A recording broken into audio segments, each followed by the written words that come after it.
Livro dos Monstros. Episódio de hoje, Oni, Otyugh, ou em inglês, Otyugh, e o Urso Coruja.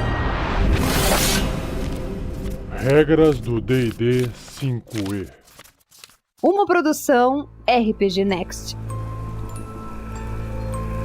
A ilustração do Oni no Livro dos Monstros é de um humanoide, ou seja, uma pessoa com pernas, tronco, cabeça e braços, só que tem uma aparência bem monstruosa. Ele tem uma pele que parece cinza azulada, bastante forte, unhas dos pés bem pontudas, assim como das mãos, compridas e pretas. A pele parece ter uma textura meio de concreto, assim, toda cheia de ranhura, talvez por causa da força que ele tem. Ele veste um capuz feito de um pano já desgastado pelo tempo, e na cabeça tem cabelos brancos, só que o rosto parece quase que um palhaço, a boca bem larga, com os dentes afiados no sorriso que tem no rosto dele, e o par de olhos que ele tem parecem dois olhos acesos. E acho que embaixo do cabelo tem dois pequenos chifres desenhados que estão meio escondidos.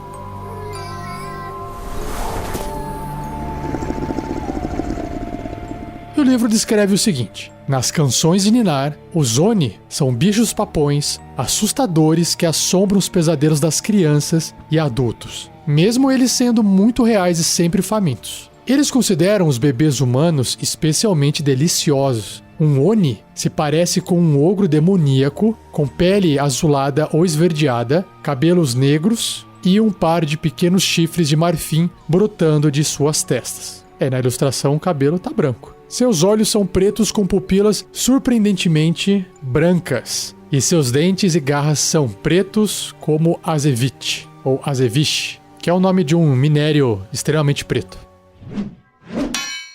Terrores noturnos. À luz do dia, um Oni esconde sua forma verdadeira através de magia, ganhando a confiança daqueles que pretende trair quando a escuridão chegar. Essas criaturas podem mudar seu tamanho, assim como seu formato, se parecendo com um humanoide enquanto passam por cidades, fingindo ser viajantes, que legal, lenhadores ou forasteiros. Em tal forma, um Oni faz um balanço da seleção de humanoides no assentamento e bola uma maneira de raptar e devorar alguns deles.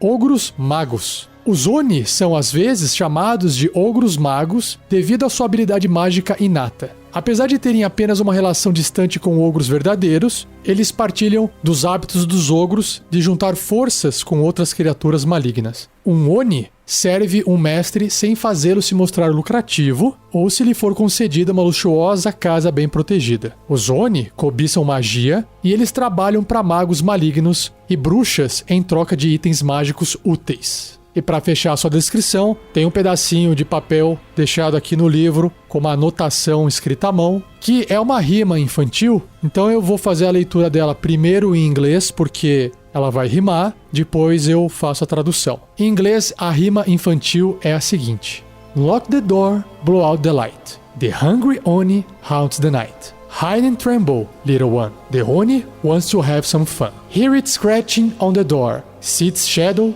cross the floor. The sun won't rise for quite a while. Till then, beware the Oni's smile.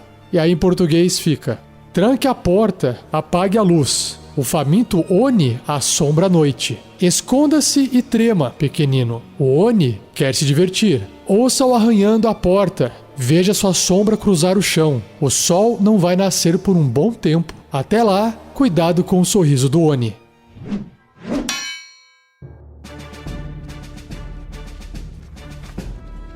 Bloco de estatísticas do Oni. Aqui diz que ele é um gigante de tamanho grande. Que legal. É o primeiro gigante menor.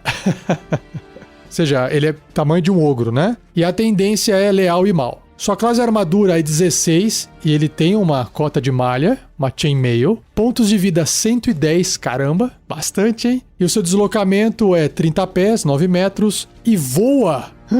Ele voa 9 metros, os mesmos 30 pés. Caramba, que apelação. Em atributos físicos e mentais, ele tem força 19, bastante forte, Então faz sentido a ilustração dele. Destreza 11, na média, de um ser humano normal. Constituição 16, bem alta. Inteligência 14, é o que justifica ele fazer planos para poder raptar o pessoal, né? Sabedoria 12, acima da média. E carisma 15, caramba. E aí ele tem alguns bônus em testes de resistência. Para destreza ele tem mais 3, constituição mais 6, sabedoria mais 4 e carisma mais 5. Em perícias ele tem bônus arcanismo mais 5, enganação mais 8, é óbvio, né? Para ele poder enganar as suas vítimas, e percepção mais 4. Em sentidos, ele tem visão no escuro de 60 pés, que são os 18 metros, e percepção passiva de 14. Idiomas, tanto comum quanto gigante. E seu nível de desafio é 7, uau, ou 2.900 pontos de experiência. Nos traços, ele tem arma mágica, conjuração inata e regeneração.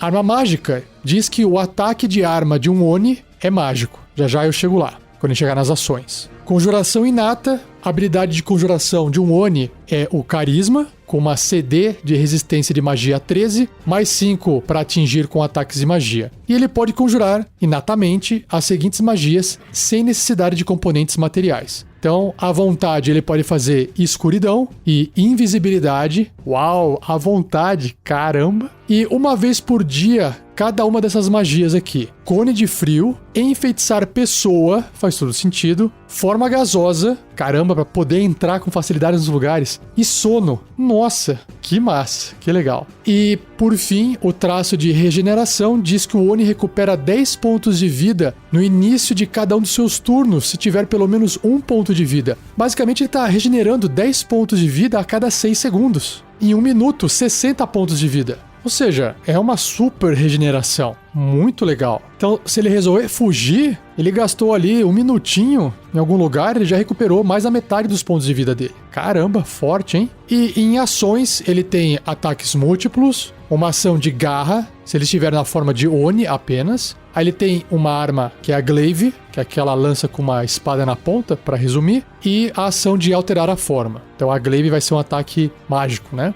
Então em ataques múltiplos, o Oni realiza 2 ataques, ambos com suas garras ou com sua Glaive. Caramba, versátil. E a ação de garra e a Glaive, ambos são ataques corpo a corpo com arma, que tem mais 7 para atingir apenas um alvo, só que a garra tem o alcance de 1,5 m adjacente e a Glaive tem 2 quadradinhos, 10 pés ou 3 metros de alcance. Um pouquinho mais longe, né? Se a garra acertar esse alvo, causa 8 ou 1d8 mais 4 de dano cortante. E no caso da Glaive, se acertar, vai causar 15 ou 2d10 mais 4 de dano cortante. Ou 9, 1d10 mais 4 de dano cortante em forma pequena ou média. Lembrando que é uma criatura grande, tamanho de um ogro, certo? E aí, alterar forma, o Oni magicamente se metamorfoseia em um humanoide pequeno ou médio, ou seja, ele pode se passar por uma criança, se passar por um halfling, um gnomo ou qualquer outra criatura média, né? Em um gigante grande ou de volta à sua forma verdadeira. Além do seu tamanho, nenhuma outra de suas estatísticas muda em cada forma. O único equipamento que se transforma é sua Glaive, que se reduz para que possa ser empunhada por uma forma humanoide. Se o Oni morrer, ele reverte para sua forma verdadeira e sua Glaive reverte para o tamanho normal. Que bacana. E esse é o Oni, apesar de curto, extremamente interessante.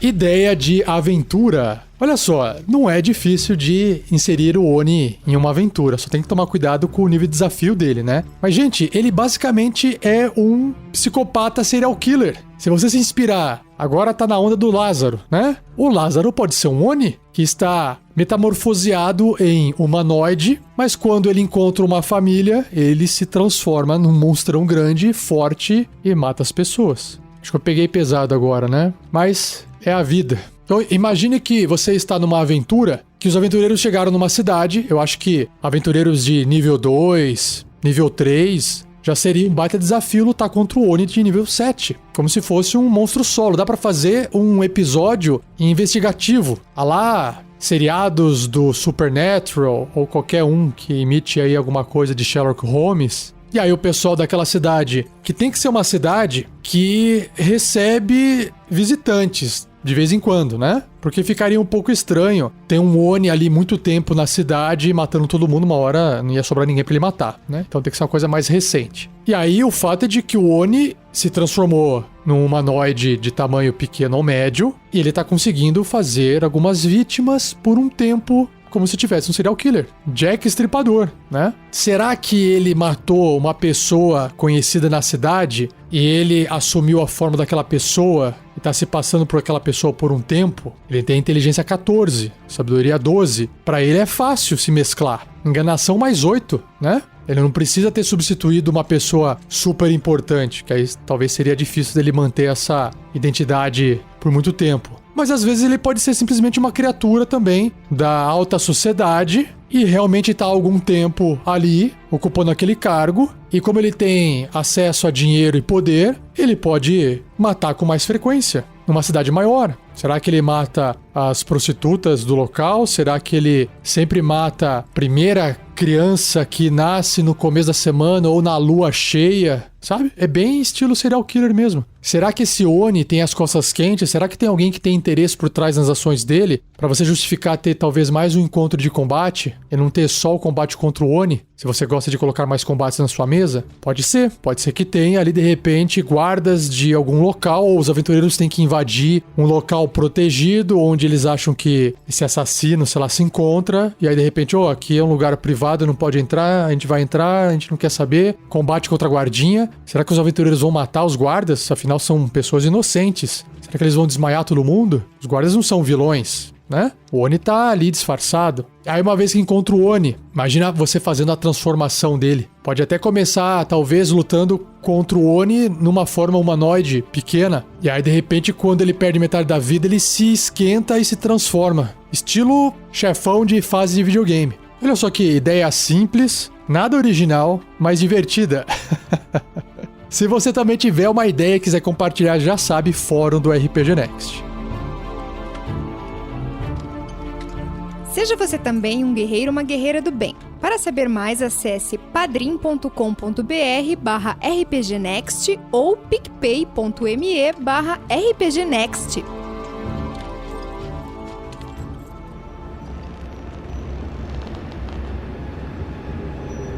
O próximo monstro, o Otyugh, ou Otyugh, O-T-Y-U-G-H, tem uma ilustração extremamente bizarra. Como eu posso escrever isso? Imagina uma criatura de 4 patas no chão, como se fosse um cachorro, só que tem só 3 patas, 2 na frente e uma atrás. Sua pele não possui pelos, a pata lembra um pouco assim, pata de elefante com unhas maiores. E o corpo é robusto, meio musculoso, e o que chama a atenção é que das costas saem 3 tentáculos com os espinhos, e eu acho que tem olhos nas pontas. E no lugar da cabeça dessa criatura é uma grande boca cheia de dentes. É uma criatura horrorosa. A pele parece que foi queimada, então imagina assim um Displacer Beast queimado, deformado, sabe? Bicho bem feio.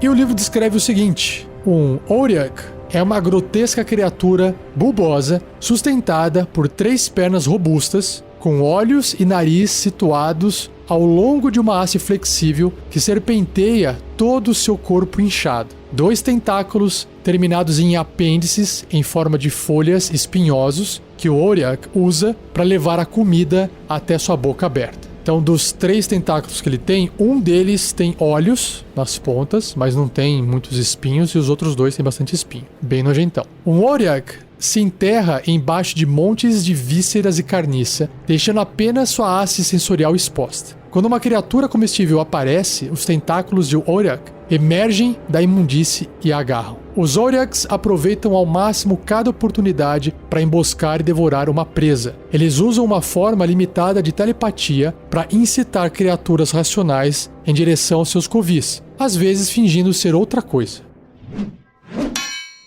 Moradores do escuro. Os Otyughs toleram luz plena apenas quando montantes consideráveis de carniça ou lixo estão dentro do alcance. No ambiente selvagem, eles vivem em pântanos estagnados, lagoas cheias de escumalha e vales de florestas úmidas. O cheiro de cemitérios, esgotos e cidades, estrumeiras de vilas e currais cheios de estrume os atraem para essas áreas civilizadas. Já que os Otyughs não têm interesse em qualquer coisa além de comida, seus ninhos, às vezes, acumulam uma variedade de tesouros vindos de suas vítimas e misturados entre o lixo. Dica aí pra aventura. Guardiões simbólicos. Seres racionais do subterrâneo podem coexistir com os Zodiacs, empregando-os como trituradores de lixo. Olha só, com tais sustentos abundantes, os Zodiacs engordam em seus lamaçais, impassíveis por qualquer outro impulso ou desejo. Essa gula sedentária faz deles guardiões confiáveis. Enquanto estiver alimentado, um Zodiac abstém-se de atacar outras criaturas. Porém, pretensos mestres de Zodiacs podem facilmente subestimar a quantidade de resíduos, carniça e carne necessários para impedir um Zodiac de vagar à procura de comida. Mais de um Zodiac domesticado, entre aspas, já devoraram seus zeladores após devorar todos os dejetos em seu lamaçal.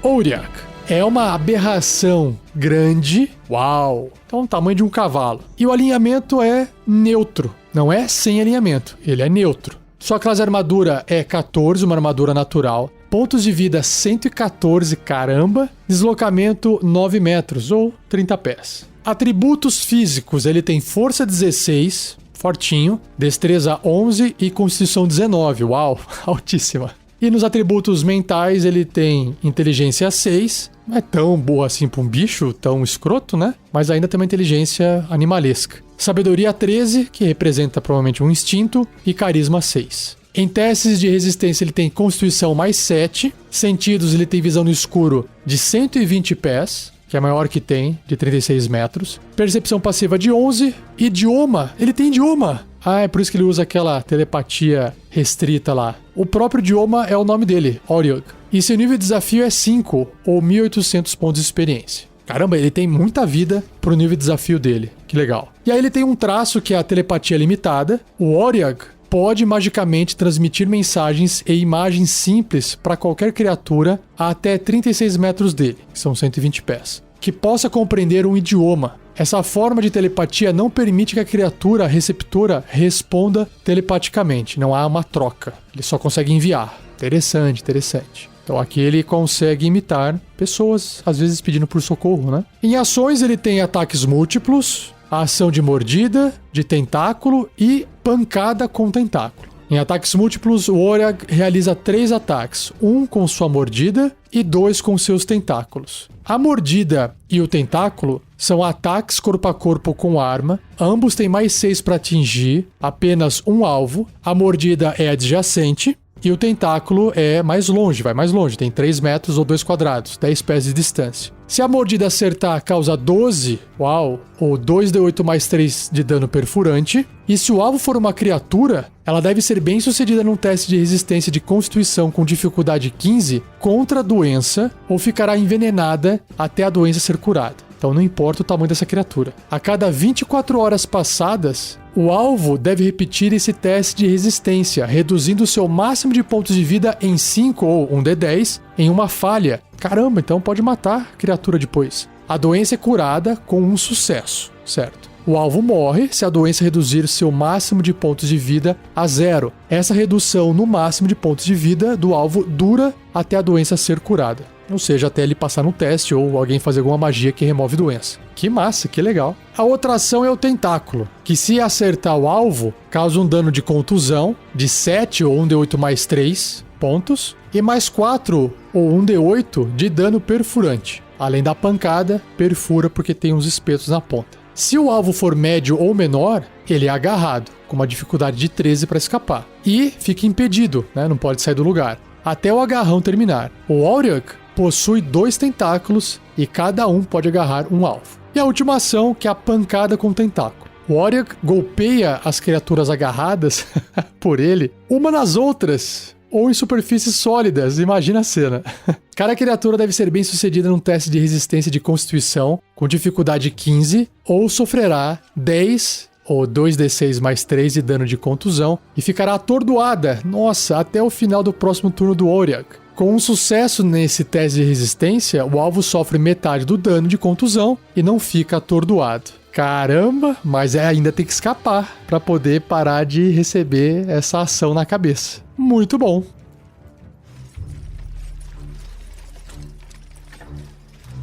Ideia de aventura. Bom, eu imaginei primeiramente a seguinte situação com o Warwick. Imagina então uma cidade mais rural, com fazendas, sítios, chácaras espalhados, e um dos moradores dessa cidade é um criador de porcos. E o terreno que ele tem acaba ficando próximo a uma floresta, a um pântano, e esse Warwick acabou sendo atraído pelo cheiro, pela lavagem que é dado de alimento aos porcos. E o criador dos porcos talvez não tenha uma higiene, ele não se preocupa tanto em enterrar ou não aquelas carcaças, ele joga assim meio que pro canto, ele poderia estar enterrando, mas ele acaba abandonando. Talvez tenha algum problema com ele também em relação a isso. Aí um belo dia esse Warwick se instalou ali, se escondeu, foi comendo a carniça, percebeu que tinha mais fonte de alimento, como o próprio cara que cuida dos porcos, atraiu esse cara foi consumido pelo Warwick, por exemplo. E isso levanta uma suspeita na cidade de que o fulano de tal desapareceu. E aí pode ser que mais pessoas tivessem sido enviadas ou alguém foi visitar um parente, foi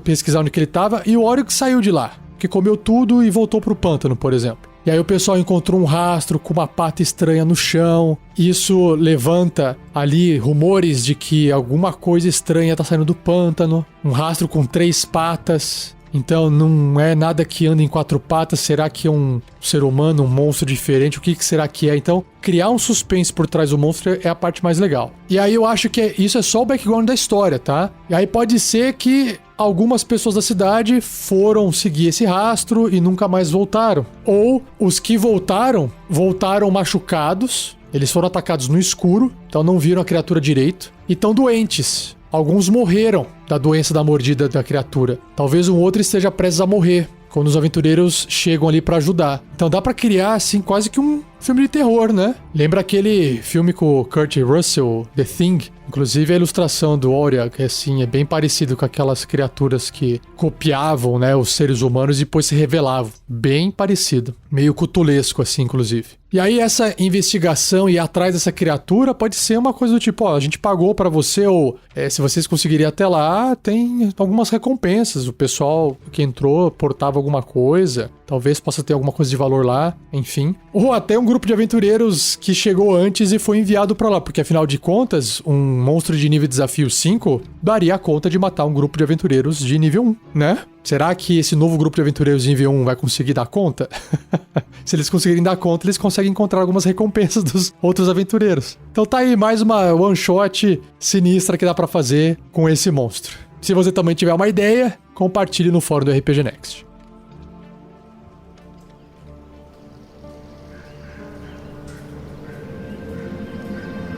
Por fim, o último monstro do cast de hoje é o Urso Coruja, ou em inglês, Owlbear. E a ilustração dele que tem no livro lembra exatamente um urso andando nas 4 patas e no lugar da cabeça, uma grande cabeça de uma coruja. E também nas patas dianteiras, junto do pelo que tem por trás dos braços, parecem se formar algumas penas. Então uma pena misturado com um pelo.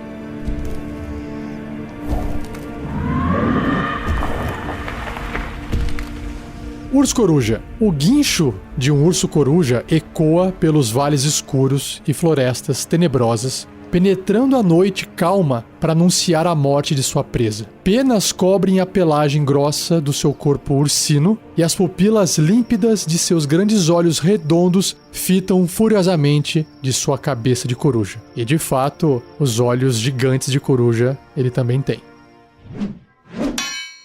Ferocidade mortal. A reputação dos ursos coruja, por sua ferocidade, agressividade, obstinação e mau humor, os tornam um dos mais temidos predadores do ambiente selvagem. Existe muito pouco, praticamente nada, que um urso coruja faminto tema. Até mesmo monstros superiores ao urso coruja, em tamanho e força, evitam cruzar com eles, pois essas criaturas não se importam com a força superior de um adversário, atacando sem provocação, da mesma forma que um pincher pode latir para você.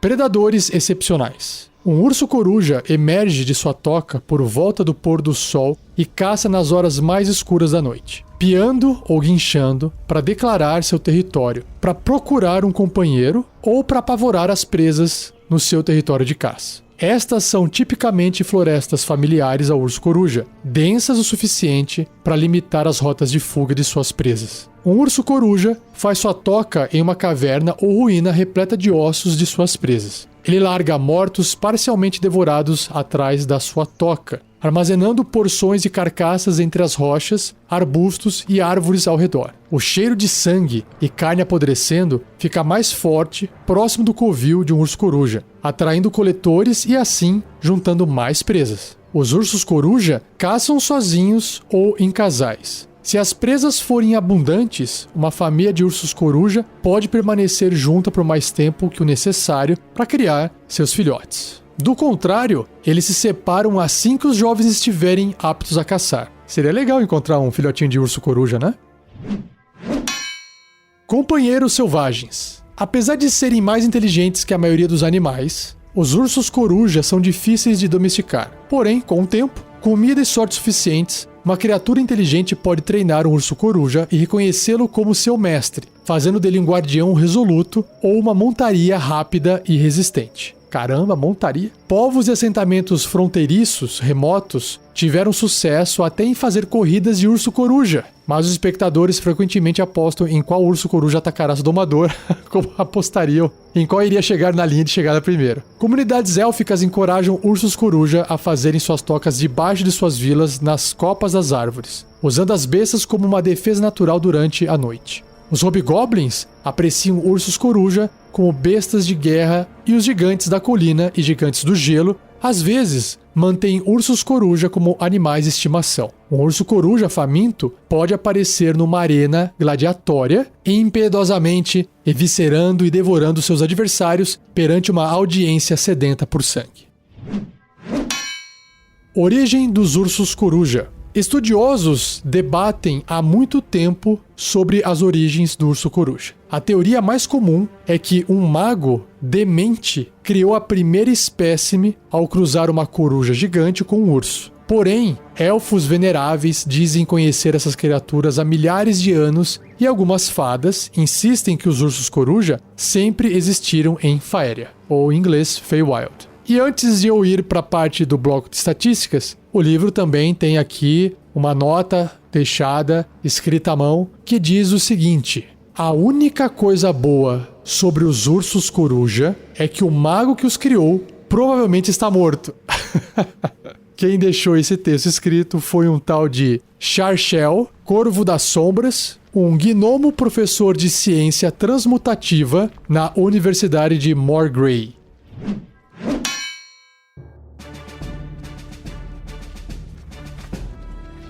O urso-coruja é uma monstruosidade grande e o seu alinhamento é sem alinhamento, unaligned, imparcial. Classe armadura é 13, uma armadura natural, pontos de vida 59, deslocamento 12 metros ou 40 pés. Em atributos físicos, 20 de força. Uau, super forte. Deslocamento 12, constituição 17, bem alta também. E aí em atributos mentais, inteligência 3, o que concede a ele realmente a inteligência de um animal selvagem. Sabedoria 12, um instinto e carisma 7. Perícias, percepção mais 3. Sentidos, visão no escuro de 60 pés ou 18 metros e percepção passiva de 13. Não tem nenhum idioma associado e seu nível de desafio é 3, ou 700 pontos de experiência. Ele tem um traço de raça, que é visão e faro aguçados, que diz que o urso-coruja tem vantagem em testes de sabedoria e percepção relacionados à visão e ao olfato. E em ações ele tem ataques múltiplos, a bicada e a garra. Ataques múltiplos diz que o urso-coruja realiza 2 ataques, um com sua bicada e um com suas garras. Tanto a bicada quanto as garras são ataques corpo a corpo com arma, com mais 7 para atingir, ambos alcance adjacente 1,5 m, apenas um alvo. Se a bicada acertar é 10 ou 1d10 mais 5 de dano perfurante, e se a garra acertar é 14 ou 2d8 mais 5 de dano cortante. Então, em termos de bloco de estatísticas do urso-coruja, não tem nada demais. Então, o legal realmente é o lore da criatura, que eu posso explorar na ideia de aventura.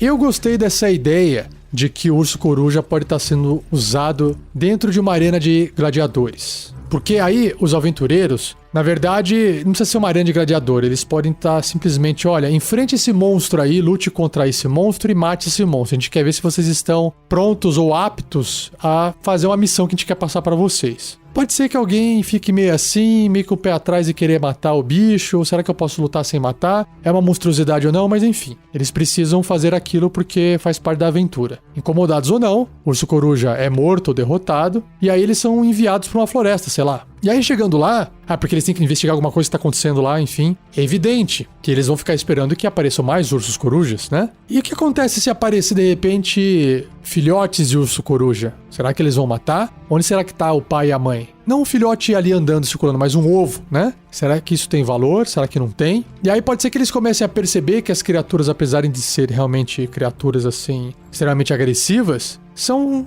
animais, né? São monstros, né? Monstruosidades, mas são, tipo, animais diferentes, né? Será que eles podem descobrir que esses ursos corujas estão sendo manipulados e usados para poder gerar um problema ou para impedir alguma coisa? Porque a galera da cidade tá querendo fazer algum outro mal para alguma outra sociedade dentro da floresta e no final das contas, os ursos corujas estão sendo usados como uma última forma de proteção. E os aventureiros estão prestes a tirar essa proteção do caminho? É claro que eles não podem enfrentar ali 4 ursos corujas no nível 1, certo? E o urso coruja dentro da floresta no seu habitat pode ter vantagens. Para resolver essa questão matemática do jogo, talvez os aventureiros fizeram mais alguma outra coisa antes de vir para a floresta e eles estão agora no nível 2. Então já fica uma coisa bem melhor do que no nível 1, né? Bem mais forte. Do nível 1 pro nível 2 tem um salto considerável. Pro nível 3, mais ainda. E aí, será que eles vão matar os ursos corujas? Será que os ursos corujas vão estar montados com outras criaturas? Eu acho legal descobrir na aventura que os ursos corujas estão sendo sim utilizados como uma ferramenta de proteção. E aí os aventureiros podem sim estar em desvantagem, estarem lutando ali e perceber que ferrou. E aí no último instante os ursos corujas param de atacar porque eles recebem algum comando de algum elfo. Porque talvez o elfo observando de longe ali de cima da copa da árvore ele percebeu que os aventureiros não eram exatamente pessoas más, mas pessoas que também estavam sendo manipuladas por alguém da cidade. E aí ele interrompe aquele combate e ele explica, olha, é isso que tá acontecendo. E aí os aventureiros podem descobrir um novo alvo. Ou falar assim, então tá, vamos fazer um combinado aqui, a gente vai voltar lá e vai falar que a gente resolveu o problema, a gente chega lá e talvez remover a pessoa do poder não dê, né? Mas o que será que os aventureiros podem fazer pra poder tentar evitar que isso continue acontecendo? Será que eles vão ter que inventar uma história e levar de volta alguma informação pra falar assim, ó, tá aqui um pedaço de alguma coisa? Olha, a gente conseguiu, sei lá, eliminar aqui as criaturas, ou o que vocês estavam buscando lá na floresta não existe mais. E talvez tentar resolver esse conflito através de enganação, né? Através de algum plano com as criaturas da floresta, será? Então dá pra desenrolar em mais conflito, em mais combate, ou acabar por ali se for uma one shot. Que pode ter 2 finais. O final 1 é aquele final que mata todo mundo lá na floresta e acabou. O final 2 é, não, eles retornam sem matar o pessoal lá na floresta e contam uma história diferente. Pode ser. E aí isso pode desenrolar outras tramas dentro da aventura, né? E já sabe, tem ideia de aventura, quer complementar? Como é que você usaria o urso coruja numa one shot ou dentro da sua aventura? Compartilha aí no fórum do RPG Next ou até no post desse episódio.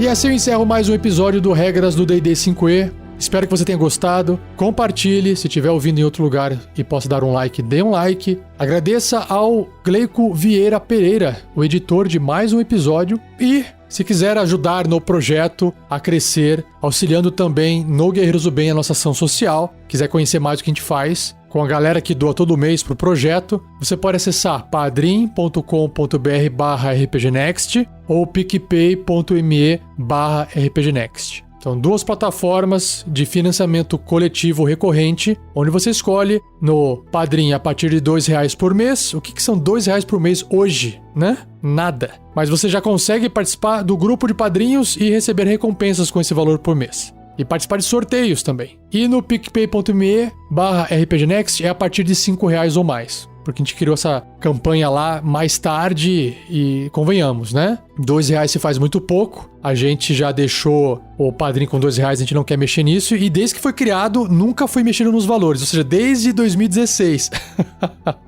5 anos atrás. E o dinheiro vai perdendo valor com o tempo e a gente tem que continuar fazendo as coisas com o que dá, né? Mas é isso, se você não consegue nos apoiar financeiramente, não tem problema. Vocês compartilhando, falando, comentando, como eu sei que muitos de vocês fazem isso, já ajuda bastante. Certinho? E não perca o próximo episódio, onde eu irei abordar mais 3 monstros. O Pégaso, o Periton e o Perfurador. Beleza? Então, obrigado, um abraço e até o próximo episódio.